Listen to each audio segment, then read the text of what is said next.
Kenapa sih kita ini harus belajar tauhid, harus meluruskan akidah kita,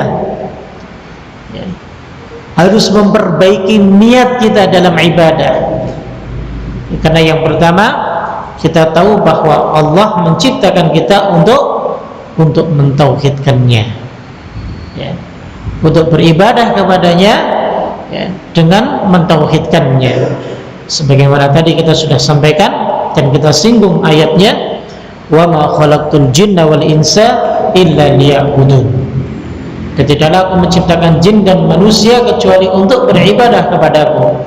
Makna liya'budun, ada yang mentafsirkan liwahiduni, yaitu mentauhidkanku.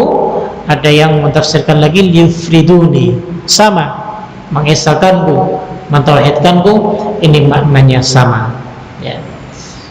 Nah, Al-Imam As-Suddi dalam tafsirnya Al-Quranul Azim, beliau mengatakan bahwa ibadah itu ada yang bermanfaat dan juga ibadah itu ada yang tidak bermanfaat. Orang-orang musyrik mengenal Allah, namun tidak bermanfaat. Kenapa? Karena masih menyekutukan Allah Subhanahu wa ta'ala, ataupun karena masih melakukan kesyirikan. Tahu dia Allah, tahu yang telah memberikan rezeki dia adalah Allah Subhanahu wa ta'ala, dia kenal Allah Subhanahu wa ta'ala, akan tetapi karena mengenal Allah ini bagian daripada ibadah, akan tetapi mengenal Allah saja tidak menjadikan dia bisa tergolong hamba-hamba Allah Subhanahu wa ta'ala yang muslim. Itu. Ini yang pertama. Kemudian yang kedua, kenapa kita harus belajar tauhid? Karena tauhid merupakan syarat masuknya hamba ke dalam surga.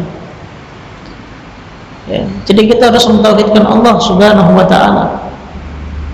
Meskipun kita melakukan dosa, selama dosa itu bukan dosa syirik, maka kita masih bisa untuk mengharap rahmat Allah Subhanahu wa ta'ala. Wa yaghfiru ma duna dzalika liman yasha. Karena bisa jadi Allah Subhanahu wa ta'ala akan mengampuni dosa-dosa selain syirik. Yang penting adalah kita tidak menyekutukan Allah selama kita masih hidup. Andaikan pernah dulu kita bermain-main dengan kesyirikan, maka segeralah bertobat kepada Allah Subhanahu wa ta'ala. Karena terhapusnya dosa syirik sebelum kita wafat, berarti kita masih punya secercah harapan untuk bisa masuk surga Allah Subhanahu wa ta'ala.